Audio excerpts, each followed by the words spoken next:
है हमको आज भी साकार भासना, रोशन तुम्ही से बाबा हर दिल की आशना, हर दिल की आशना। बन कर के ज्ञान चंद्रमा देते प्रकाश हो, आते नजर नहीं पर मेरे साथ साथ हो। तुम तो यही कहीं बाबा मेरे आस पास हो, आते नजर नहीं पर मेरे साथ साथ हो। तुम तो यही कहीं बाबा। ओम शांति। आज बाबा के 11 अप्रैल के महावाक्य सुनेंगे। मीठे बच्चे, यह बना बनाया नाटक है। इस नाटक से एक भी आत्मा छूट नहीं सकती, मोक्ष किसी को मिल नहीं सकता। प्रश्न, ऊंचे ते ऊंचा पतित पावन बाप भोलानाथ कैसे है? ऊंचे ते ऊंचा पतित पावन बाप भोलानाथ कैसे है? उत्तर, तुम बच्चे उन्हें चावल मुट्ठी दे महल ले लेते हो, इसलिए ही बाप को भोलानाथ कहा जाता है।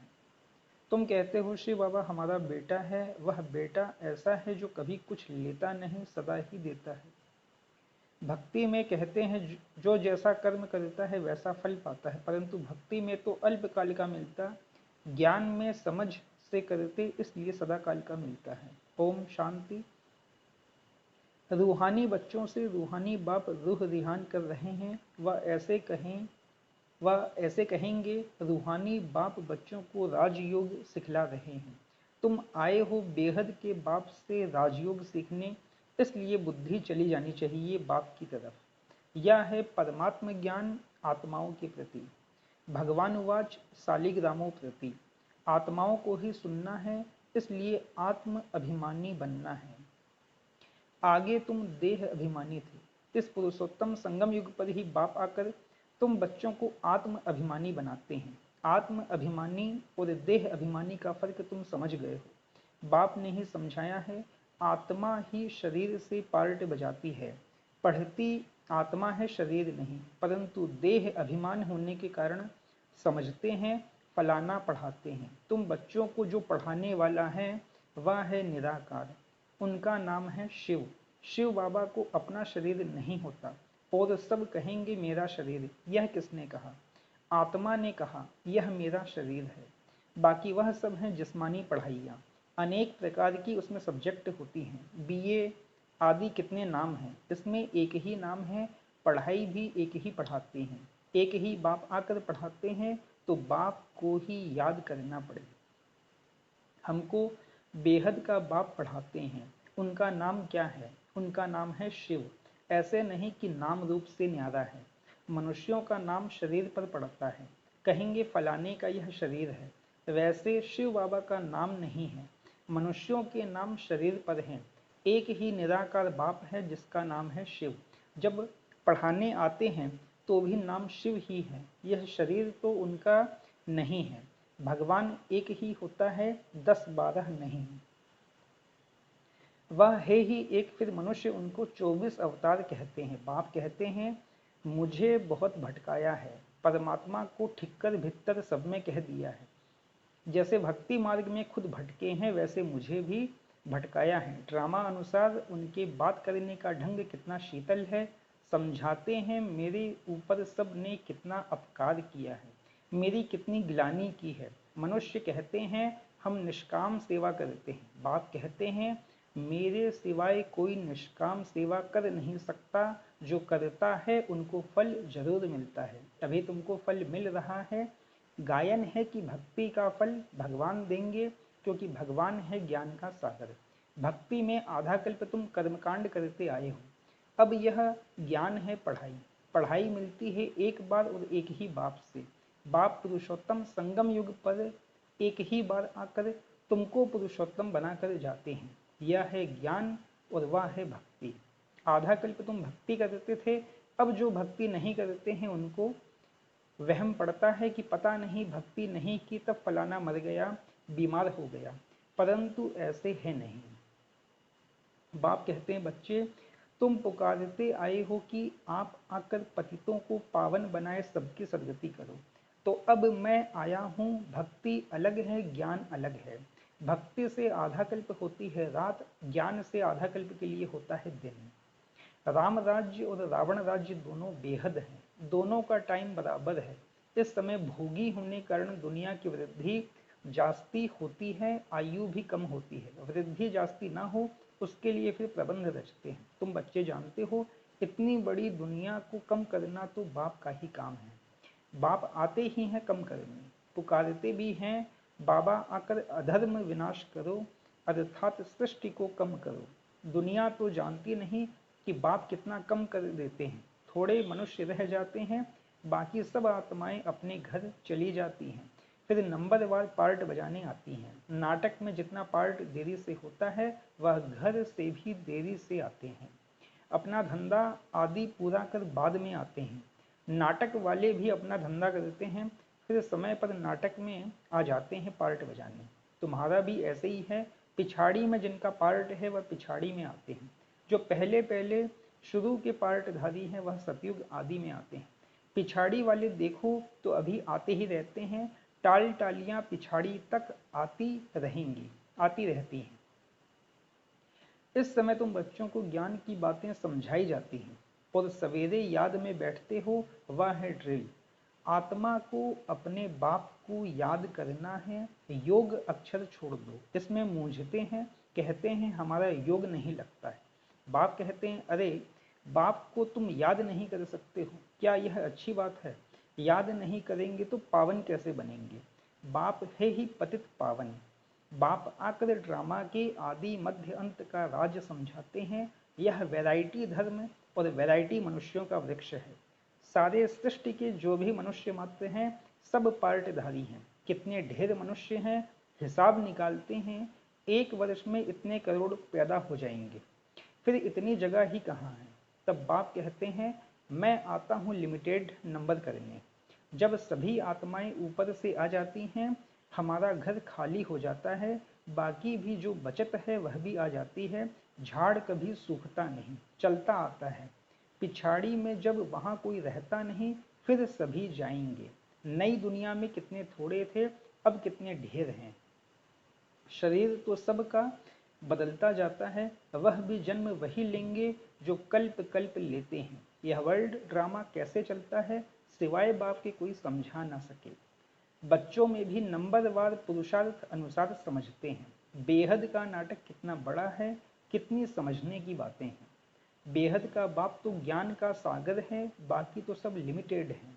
वेद शास्त्र आदि कुछ बनाते हैं, जास्ती तो कुछ बनेगा नहीं। तुम लिखते जाओ शुरू से लेकर तो कितनी लंबी चौड़ी गीता बन जाए। सब छपता जाए तो मकान से भी बड़ी गीता बन जाए। इसलिए बढ़ाई दी जाती है, बढ़ाई दी है, सागर को शाही बना दो। फिर यह भी कह देते कि चिड़ियाओं ने सागर को हप किया। तुम चिड़ियाएं हो, सारे ज्ञान सागर को हप कर रही हो। तुम अभी ब्राह्मण बने हो, तुमको अब ज्ञान मिला है, ज्ञान से तुम सब कुछ जान गए हो। कल्प कल्प तुम यहाँ पढ़ाई पढ़ते हो, उसमें कुछ कम जास्ती नहीं होना है। जितना जो पुरुषार्थ करते हैं उनकी उतनी प्रारब्ध बनती है। हर एक समझ सकते हैं हम कितना पुरुषार्थ कर कितना पद पाने के लायक बन रहे हैं। स्कूल में भी नंबरवार इम्तहान पास करते हैं, सूर्यवंशी चंद्रवंशी दोनों बनते हैं। जो नापास होते हैं वह चंद्रवंशी बनते हैं। कोई जानते नहीं कि राम को बाण क्यों दिया है, मारा मारी की हिस्ट्री बना दी है। इस समय है ही मारा मारी। तुम जानते हो जो जैसा कर्म करते हैं उनको ऐसा फल मिलता है। जैसे कोई हॉस्पिटल बनाते हैं तो दूसरे जन्म में उनकी आयु बड़ी और तंदुरुस्त होंगे। कोई धर्मशाला स्कूल बनाते हैं तो उनको आधा कल्प का सुख मिलता है। यहाँ बच्चे जब आते हैं तो बाबा पूछते हैं तुमको कितने बच्चे हैं, तो कहते हैं 3 लौकिक और 1 शिव बाबा, क्योंकि वह वर्षा देता भी है तो लेता भी है, हिसाब है। उनको लेने का कुछ है नहीं, वह तो दाता है। चावल मुट्ठी देकर तुम महल ले लेते हो, इसलिए भोलानाथ है। पतित पावन ज्ञान सागर है। अब बाप कहते हैं यह भक्ति के जो शास्त्र हैं उनका सार समझाता हूँ। भक्ति का फल होता है आधा कल्प का। सन्यासी कहते हैं यह सुख काग विष्टा के समान है, इसलिए घर बार छोड़ जंगल में चले जाते हैं। कहते हैं हमको स्वर्ग के सुख नहीं चाहिए जो फिर नरक में आना पड़े, हमको मोक्ष चाहिए। परंतु यह याद रखो कि यह बेहद का नाटक है। इस नाटक से एक भी आत्मा छूट नहीं सकती है, बना बनाया है। तब गाते हैं बनी बनाई बन रही, अब कुछ बननी नहीं। परंतु भक्ति मार्ग में चिंता करनी पड़ती है, जो कुछ पास किया है वह फिर होगा। 84 का चक्र मतलब 84 जन्मों का चक्र तुम लगाते हो, यह कभी बंद नहीं होता है, बना बनाया है। इसमें तुम अपने पुरुषार्थ को उड़ा कैसे सकते हो? तुम्हारे कहने से तुम निकल नहीं सकते हो। मोक्ष को पाना, ज्योति ज्योत समाना, ब्रह्म में लीन होना, यह एक ही है। अनेक मतें हैं, अनेक धर्म हैं, फिर कह देते हैं तुम्हारी गतमत तुम ही जानो। तुम्हारी श्रीमत से सदगति मिलती है, सो तुम ही जानते हो। तुम जब आओ तब हम भी जाने और हम भी पावन बने। पढ़ाई पढ़ें और हमारी सदगति हो। जब सदगति हो जाती है तो फिर कोई बुलाते ही नहीं है। इस समय सबके ऊपर दुखों के पहाड़ गिरेंगे। खूने नाहिक खेल दिखाते हैं और गोवर्धन पहाड़ भी दिखाते हैं। अंगुली से पहाड़ उठाया, तुम इसका अर्थ जानते हो। तुम थोड़े से बच्चे इस दुखों के पहाड़ को हटाते हो, दुख भी सहन करते हो। तुमको वशीकरण मंत्र सभी को देना है। कहते हैं तुलसीदास चंदन घिसे, तिलक राजाई का तुमको मिलता है। अपनी अपनी मेहनत से तुम राजाई के लिए पढ़ रहे हो। राजयोग जिससे राजाई मिलती है वह पढ़ाने वाला एक ही बाप है। अब तुम घर में बैठे हो, यह दरबार नहीं है। दरबार उसको कहा जाता है जहाँ राजाएं महाराजाएं मिलते हैं। यह पाठशाला है, समझाया जाता है। कोई ब्राह्मणी विकारी को नहीं ले आ सकती है, पतित वायुमंडल को खराब करेंगे, इसलिए अलाउ नहीं करते हैं। जब पवित्र बने तब अलाउ किया जाए। अभी कोई कोई को अलाउ करना पड़ता है। अगर यहाँ से जाकर पतित बने तो धारणा नहीं होगी। यह हुआ अपने आप को श्रापित करना। विकार है ही रावण की मत। राम की मत छोड़ रावण की मत से विकारी बन पत्थर बन पड़ते। ऐसी गरुड़ पुराण में बहुत रोचक बातें लिख दी हैं। बाप कहते हैं मनुष्य मनुष्य ही बनता है, जानवर आदि नहीं बनता। पढ़ाई में कोई अंधश्रद्धा की बात नहीं होती। तुम्हारी यह पढ़ाई है।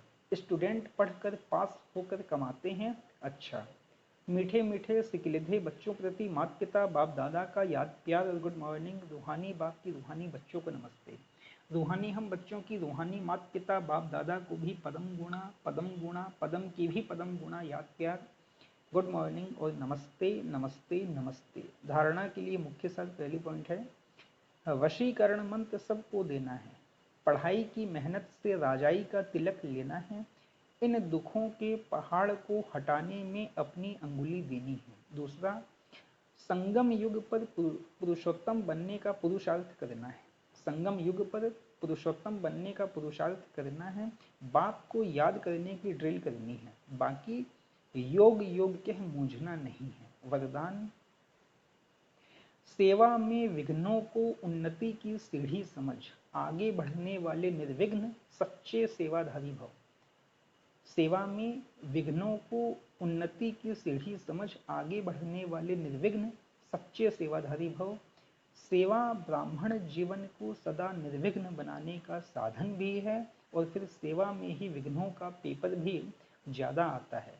निर्विघ्न सेवाधारी को सच्चा सेवाधारी कहा जाता है। विघ्न आना यह भी ड्रामा में नूंद है।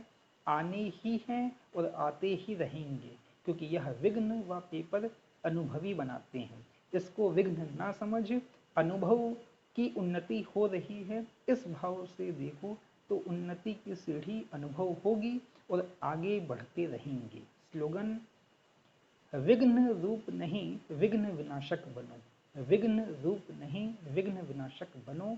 अच्छा। ओम शांति।